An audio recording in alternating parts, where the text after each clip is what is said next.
ಜೀವನ ಇರುವುದು 2 ದಿನ. ಒಂದು ನಿನ್ನ ಪರವಾದ ದಿನ, ಮತ್ತೊಂದು ನಿನ್ನ ವಿರುದ್ಧವಾದ ದಿನ. ಪರವಾದ ದಿನದಲ್ಲಿ ಅಹಂಕಾರ ತೋರಿಸಬೇಡ, ವಿರುದ್ಧವಾದ ದಿನದಲ್ಲಿ ತಾಳ್ಮೆ ಕಳೆದುಕೊಳ್ಳಬೇಡ. ಸಾಗರದ ಅಲೆಗಳು ಎಷ್ಟೇ ಜೋರಾಗಿ ಸದ್ದು ಮಾಡಿದ್ರೂ ಸಾಗರದ ತಳ ಯಾವಾಗಲೂ ಪ್ರಶಾಂತವಾಗಿರುತ್ತದೆ. ಎಲ್ಲಿ ಹಣವಿರುತ್ತದೆಯೋ ಅಲ್ಲಿ ಬಾಂಧವರು, ಎಲ್ಲಿ ಹಣವಿರುತ್ತದೆಯೋ ಅಲ್ಲಿ ಯಶಸ್ಸು. ಹಣವಿದ್ದವನು ಎಲ್ಲರನ್ನೂ ಆಕರ್ಷಿಸುತ್ತಾನೆ. ಹಣವಿದ್ದವರು ಮಾತ್ರ ಈ ಪ್ರಪಂಚದಲ್ಲಿ ಜೀವಿಸುತ್ತಾರೆ. 4 ದಿನ ದೂರ ಹೋಗಿ ನೋಡು, ಜನ ನಿಮ್ಮನ್ನು ಮರೆತೇ ಬಿಡುತ್ತಾರೆ. ಜೀವನವಿಡೀ ಮನುಷ್ಯ ತಾನು ಎಲ್ಲರಿಗೂ ಬೇಕಾದವನು ಅನ್ನೋ ಭ್ರಮೆಯಲ್ಲಿ ಇರ್ತಾನೆ. ಆದರೆ ನಿಜ ಏನು ಅಂದ್ರೆ ಜನರಿಗೆ ನೀವು ಇದ್ದರೂ ಇಲ್ಲದಿದ್ದರೂ ಏನೂ ವ್ಯತ್ಯಾಸ ಆಗುವುದಿಲ್ಲ. ನಿಮ್ಮ ಅವಶ್ಯಕತೆ ಇದ್ದಾಗ ಮಾತ್ರ ನಿಮ್ಮನ್ನು ನೆನಪಿಸಿಕೊಳ್ಳುತ್ತಾರೆ. ಅದಕ್ಕೆ ನೀವು ನಿಮಗೋಸ್ಕರ ಬದುಕಿ. ನಿನ್ನೆಯ ಬಗ್ಗೆ ಯೋಚಿಸಿ ನಾಳೆಯನ್ನು ಹಾಳು ಮಾಡಿಕೊಳ್ಳಬೇಡಿ. ಇವತ್ತಿನ ದಿನವನ್ನು ಸರಿಯಾಗಿ ಬಳಸಿಕೊಳ್ಳಿ. ಪ್ರತಿಯೊಂದು ಕತ್ತಲೆ ಮನೆಗೂ ಬೆಳಕಿನ ದಾರಿಗಾಗಿ ಒಂದು ಕಿಟಕಿ ಇರುತ್ತದೆ. ಅದೇ ರೀತಿ ನಮ್ಮ ಕಷ್ಟದ ಜೀವನದಲ್ಲಿ ಸುಖದ ದಾರಿಗಾಗಿ ಒಂದು ದಾರಿ ಇದ್ದೇ ಇರುತ್ತದೆ. ಯಾರ ಜೊತೆ ಎಷ್ಟರ ಮಟ್ಟಿಗೆ ಇರಬೇಕೋ ಅಷ್ಟರ ಮಟ್ಟಿಗೆ ಮಾತ್ರ ಇರಬೇಕು. ಎಲ್ಲರೂ ನಮ್ಮವರು ಎಂದುಕೊಂಡು ಒಳ್ಳೆಯತನಕ್ಕೋಸ್ಕರ ಏನಾದರೂ ಮಾಡಿದರೆ ಕೊನೆಗೆ ನಾವೇ ಕೆಟ್ಟವರು ಆಗುತ್ತೇವೆ. ಕಾಣದ ಕೈಗಳಿಂದ ಸಾವಿರಾರು ಕುತಂತ್ರಗಳು ನಡೆದರೆ ಏನಂತೆ? ಮೇಲೊಬ್ಬ ಎಲ್ಲವನ್ನೂ ವೀಕ್ಷಿಸುತ್ತಿರುವನು. ನಿಮ್ಮ ಕಣ್ಣೀರಿನ ಎಲ್ಲಾ ಹನಿಗಳಿಗೆ ನ್ಯಾಯ ನೀಡುವನು. ಮುಖಕ್ಕೆ ಮಸಿ ಬಳಿಯೋರ್ನ ಬೇಕಾದ್ರೆ ನಂಬು, ಆದ್ರೆ ನಂಬಿಕೆ ಅನ್ನೋ ಬಣ್ಣ ಹಚ್ಕೊಂಡು ನಾಟಕ ಮಾಡೋರ್ನ ನಂಬಬೇಡ. ಕಹಿ ಸತ್ಯ ಏನಪ್ಪಾ ಅಂದ್ರೆ ದಾನ ಮಾಡಲು 10 ರೂಪಾಯಿ ಹೆಚ್ಚು, ಶಾಪಿಂಗ್ ಹೋಗಲು 1000 ರೂಪಾಯಿ ಕಡಿಮೆ. ಒಂದು ಪುಟ್ಟ ಭಗವದ್ಗೀತೆ ಓದಲು ಸಮಯವಿಲ್ಲ. ಗಂಟೆಗಟ್ಟಲೆ ಫೇಸ್ಬುಕ್ ವಾಟ್ಸಾಪ್ ಓದಲು ಸಹನೆ ಇದೆ. ಅರ್ಧ ಗಂಟೆ ಪೂಜೆ ಮಾಡಲು ಬೇಸರ, 3 ಗಂಟೆ ಸಿನಿಮಾ ನೋಡಲು ಕುತೂಹಲ. ದಿನಚರಿಯ ಸುದ್ದಿಗಳಲ್ಲಿ ಯಾವ ಸಂದೇಹವೂ ಇಲ್ಲ. ವೇದವಾಕ್ಯಗಳಲ್ಲಿ 1000 ಸಂದೇಹ. ಮಂತ್ರಗಳನ್ನು ಹೇಳುವಾಗ ಉಚ್ಚಾರಣೆಯ ತಪ್ಪು, ಚಾಡಿ ಹೇಳುವಾಗ ಸ್ಪಷ್ಟತೆ. ಹರಟೆ ಮಾತು ಹಲವಾರು ಗಂಟೆ, 15 ನಿಮಿಷ ಧ್ಯಾನಕ್ಕೆ ಸಮಯವಿಲ್ಲ. ಹಿತವಚನ ಕೇಳಲು ಕಿವಿ ಇಲ್ಲ. ಸೆಲ್ಫೋನ್ಗೆ ಸರೆಂಡರ್. ಸಂಘಟನೆಯ ಮೀಟಿಂಗ್ಗಳಿಗೆ ಬರಲು ಸಮಯಾಭಾವ. ರಿಸೆಪ್ಷನ್ ಆಮಂತ್ರಣ ತಪ್ಪಿಸಿಕೊಳ್ಳುವುದಿಲ್ಲ. ಇದು ಇಂದಿನ ಸತ್ಯ. ಕುದಿಯುವವರು ಕುದಿಯಲಿ, ಉರಿಯುವವರು ಉರಿಯಲಿ, ನಿನ್ನ ಪಾಡಿಗೆ ನೀನಿರು. ಕುದಿಯುವವರು ಆವಿಯಾಗುತ್ತಾರೆ, ಉರಿಯುವವರು ಬೂದಿಯಾಗುತ್ತಾರೆ. ಕಷ್ಟಗಳನ್ನು ಮೌನವಾಗಿ ದಾಟಬೇಕು. ಪರಿಶ್ರಮ ಸದ್ದಿಲ್ಲದೆ ಸಾಗಬೇಕು. ಸಿಗುವ ಯಶಸ್ಸಿನ ಶಬ್ದ ಜಗತ್ತಿಗೆ ಕೇಳಿಸುವಷ್ಟು ಜೋರಾಗಿರುತ್ತದೆ. ಜೀವನದಲ್ಲಿ ಯಾರಿಗೂ ನಿಮ್ಮನ್ನು ಮೆಚ್ಚಿಸುವುದಕ್ಕೆ ಪ್ರಯತ್ನ ಮಾಡಬೇಡಿ. ಒಳ್ಳೆಯತನದಿಂದ ಬದುಕೋಕೆ ಪ್ರಯತ್ನ ಪಡಿ. ನಿಮ್ಮ ಒಳ್ಳೆಯತನ ಯಾರಿಗಾದರೂ ಇಷ್ಟವಾಗುತ್ತದೆ. ಮನೆ ಎಷ್ಟು ದೊಡ್ಡದಿದೆ ಅನ್ನೋದು ಮುಖ್ಯ ಅಲ್ಲ, ಆ ಮನೆಯಲ್ಲಿ ಎಷ್ಟು ಸಂತೋಷವಾಗಿದ್ದೇವೆ ಅನ್ನೋದು ಮುಖ್ಯ. ಬಡವರು ಕೊತ್ತಂಬರಿ ಸೊಪ್ಪಿಗಾಗಿ ರಾತ್ರಿ ಇಡೀ ಓಡಾಡಿದರೆ ಶ್ರೀಮಂತರು ಭಂಗಿ ಸೊಪ್ಪಿಗಾಗಿ ಓಡಾಡುತ್ತಾರೆ. ಒಬ್ಬರದು ಬದುಕು ಜಟಕಾ ಬಂಡಿ, ಇನ್ನೊಬ್ಬರದು ಬದುಕು ಚಟಕಾ ಬಂಡಿ.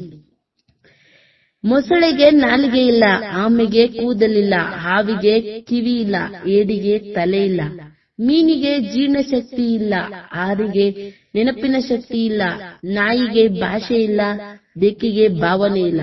ಆದ್ರೆ ಮನುಷ್ಯನಿಗೆ ಇವೆಲ್ಲವೂ ಇದೆ. ಆದರೇನು ಪ್ರಯೋಜನ? ಮುಖ್ಯವಾಗಿ ನಿಯತ್ತೇ ಇಲ್ಲ. ಏನಿದ್ದರೇನಂತೆ? ಹಾಸಿಗೆ ಕೊಳ್ಳಬಹುದು, ನಿದ್ರೆನ ಕೊಳ್ಳಕ್ಕಾಗೋದಿಲ್ಲ. ಮನೆ ಕೊಳ್ಳಬಹುದು, ನೆಮ್ಮದಿನ ಕೊಳ್ಳಕ್ಕಾಗೋದಿಲ್ಲ. ಪುಸ್ತಕ ಕೊಳ್ಳಬಹುದು, ವಿದ್ಯೆ ಕೊಳ್ಳಲಾಗದು. ವಿದ್ಯೆ ಇದ್ದರೇನಂತೆ? ವಿವೇಕ ಇಲ್ಲದಿದ್ದರೆ. ಹಣ ಇದ್ದರೇನಂತೆ? ಗುಣ ಇಲ್ಲದಿದ್ದರೆ. ಪ್ರಾಣ ಇದ್ದರೇನಂತೆ? ತ್ರಾಣ ಇಲ್ಲದಿದ್ದರೆ. ಗುರು ಇದ್ದರೇನಂತೆ? ಅರಿವೇ ಇಲ್ಲದಿದ್ದರೆ. ರೂಪ ಇದ್ದರೇನಂತೆ? ಮಾನ ಇಲ್ಲದಿದ್ದರೆ. ಸುಖ ಇದ್ದರೇನಂತೆ? ಶಾಂತಿ ಇಲ್ಲದಿದ್ದರೆ. ಏನಿದ್ದರೇನಂತೆ? ಮಾನವೀಯತೆ ಇಲ್ಲದಿದ್ದರೆ. ಬಿಲ್ ಗೇಟ್ಸ್ ಒಂದು ಸುಂದರವಾದ ಮಾತನ್ನ ಹೇಳಿದ್ದಾರೆ. ಕ್ಷಣಿಕ ಸಂತಸವನ್ನು ಬಯಸುವುದಾದರೆ ಸಂಗೀತ ಕೇಳಿ. ಒಂದು ದಿನದ ಸಂತೋಷವನ್ನು ಬಯಸುವುದಾದರೆ ಪಿಕ್ನಿಕ್ ಹೋಗಿ. ಒಂದು ವಾರದ ಸಂತಸವನ್ನು ಬಯಸುವುದಾದರೆ ಪ್ರವಾಸಕ್ಕೆ ಹೋಗಿ. 1-2 ತಿಂಗಳ ಸಂತಸ ಬಯಸುವುದಾದರೆ ಮದುವೆ ಮಾಡಿಕೊಳ್ಳಿ. ಕೆಲ ವರ್ಷಗಳ ಸಂತಸ ಬಯಸುವುದಾದರೆ ಹಣವನ್ನ ಸಂಪಾದಿಸಿ. ಆದ್ರೆ ಜೀವನ ಪೂರ್ತಿ ಸಂತಸವನ್ನ ಬಯಸುವುದಾದರೆ ನಿಮ್ಮ ಕಾಯಕವನ್ನ ಪ್ರೀತಿ ಮಾಡಿ. ಪೂಜೆಗೆ ಇಟ್ಟ ಹೂವು ಪ್ರಸಾದವಾದರೆ ಸಮಾಧಿಗೆ ಇಟ್ಟ ಹೂವು ಸೂತಕವಾಗುತ್ತದೆ. ಇದೆಂತ ಲೋಕವಯ್ಯ, ಹಸಿದಾಗ ತುತ್ತು ಅನ್ನ ನೀಡಲು ಹಿಂಜರಿವರು, ಸತ್ತಾಗ ಬಾಯಿಗೆ ಅಕ್ಕಿ ಕಾಳು ಸುರಿವರು. ದಾಹವಿದ್ದಾಗ ನೀರು ಕೊಡದ ಜನ, ಸತ್ತಾಗ ಹಾಲು ತುಪ್ಪ ಹೆರೆವರು. ಬದುಕಿದ್ದಾಗ ಒಂದು ಮೊಳ ಹೂ ನೀಡದವರು, ಸತ್ತಾಗ ನಮ್ಮ ಮೇಲೆ ಹೂವನ್ನ ಹಾಸುವರು. ಯಾರಿಗಾಗಿ ಬದುಕು, ಯಾರಿಗಾಗಿ ಹೋರಾಟ, ಯಾರಿಗಾಗಿ ಹಂಬಲ?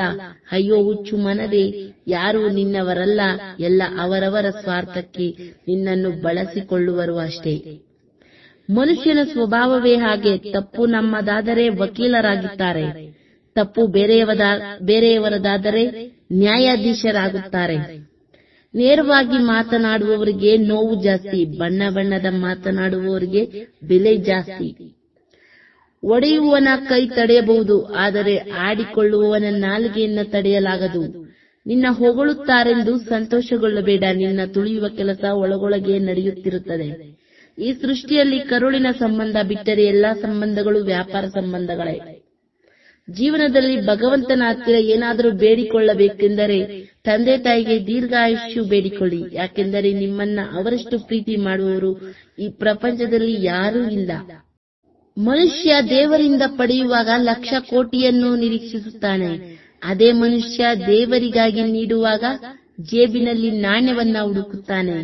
ಪ್ರಪಂಚದಲ್ಲಿ ಕಣ್ಣೀರ ಹನಿಗಿಂತ ಬೆವರ ಹನಿ ಶ್ರೇಷ್ಠ.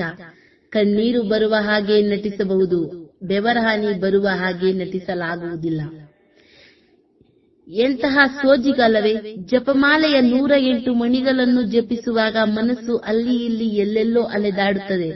ಆದರೆ ಕಂತೆಯಲ್ಲಿನ ರೂಪಾಯಿ ನೋಟುಗಳನ್ನು ಎಣಿಸುವಾಗ ಮನಸ್ಸು ಏಕಾಗ್ರತೆಯನ್ನು ಸಾಧಿಸುತ್ತದೆ. ಕಾಲಾಯ ತಸ್ಮಯೇ ನಮಃ. ಸಮಯವೇ ಎಲ್ಲದಕ್ಕೂ ಉತ್ತರ ಕೊಡುತ್ತದೆ. ಕಾಯೋ ತಾಳ್ಮೆ ಇರಬೇಕಷ್ಟೇ. ಎಡವಿದಾಗಲೇ ತಿಳಿಯುವುದು ಸರಿಯಾಗಿ ನಡೆಯಬೇಕಿತ್ತು ಎಂದು, ಸೋತಾಗಲೇ ಮನ ದಟ್ಟಾಗುವುದು ಗೆಲುವು ಎಷ್ಟು ಮುಖ್ಯವೆಂದು.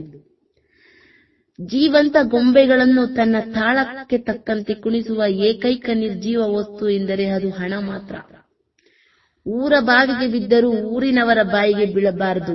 ಊರ ಬಾವಿಗೆ ಬಿದ್ದು ಅದೃಷ್ಟ ಚೆನ್ನಾಗಿದ್ದರೆ ಬದುಕಬಹುದು, ಆದರೆ ಊರಿನವರ ಬಾಯಿಗೆ ಬಿದ್ದು ಅದೃಷ್ಟ ಚೆನ್ನಾಗಿದ್ದರೂ ಬದುಕಲಾಗುವುದಿಲ್ಲ.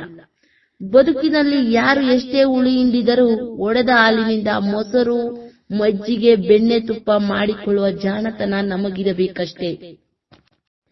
ನಿಮಗೆ ಈ ವಿಡಿಯೋ ಇಷ್ಟ ಆಗಿದ್ರೆ ಈ ಕೂಡಲೇ ನನ್ನ ಚಾನೆಲ್ ಅನ್ನು ಸಬ್ಸ್ಕ್ರೈಬ್ ಮಾಡಿಕೊಳ್ಳಿ. ಮುಂದಿನ ವಿಡಿಯೋದಲ್ಲಿ ಸಿಗೋಣ. ನಮಸ್ಕಾರ.